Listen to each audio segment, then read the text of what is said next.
This is the growth strategist, Ambler, with your growth strategy tip of the week. Actually, this is just a story that I've seen multiple times, and I'd like to share with you so that I'd like you to have a little more understanding about what some family businesses go through. The brother came to the family board meetings, and, quarterly, and that's about it. And, looked up what kind of profits he was going to be able to take home. And at some point, the brother got tired of even going to the board meetings and finally said, "Why don't you just buy me out?" Now, the sister who was involved had an impressive title.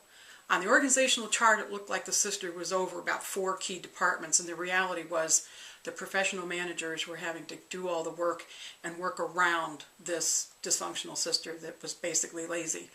And there was no real value provided by the sister.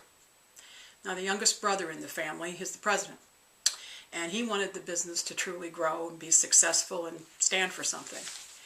So he developed a strategic plan, and he invested in multiple locations and occasionally tried to motivate his sister and his brother. And, one of the times that really got to him, his sister came to a management team meeting where the younger brother was trying to do some kind of system. The sister pronounced, "I don't want to be accountable to anyone," and left. Now that was kind of the last straw, because here, you can put yourself in that situation.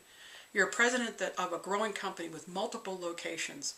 You have to hold people accountable. You have to have systems and consistency and customer satisfaction. And a department head, somebody over 4 departments has the right to say to you, "I don't want to be held accountable by anybody." You can't let it stand. So essentially what happened is the president said, "Okay, I'm going to buy out all of you." And over a period of time, what happened is he sold the business. Now, he focused really, really hard on getting the absolute best price for everybody involved. He got a lot more money for the brother and the sister and his father than they ever could have gotten without his negotiations. So what's happening now? No one in the family is talking to the younger brother. Now, they have more money than they ever would have had if he didn't grow the business the way he did and get them more money from the sale than they ever would have gotten.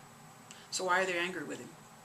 I guess it's because he has embarrassed them. He exposed the laziness, the entitlement, and the bad behavior. I guess that's what it is. The sister actually came to him recently and said, "I need a favor from you, brother. I'd like to have an office. I'd like to have a title. I want my kids to think I still have a career and I actually do real work." Wow. Now, the reason I tell you this is because, unfortunately, this isn't the only family I've seen this kind of thing happen to. And I want you to be aware of it when you're negotiating with vendors, or you're talking to other business owners and they're not as forthcoming with what it's really like in their businesses, or somebody is more private about their financial dealings.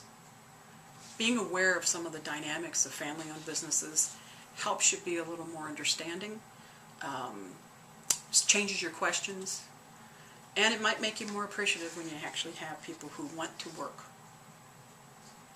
This is the Growth Strategist, Ambler, with your Growth Strategy Tip of the Week.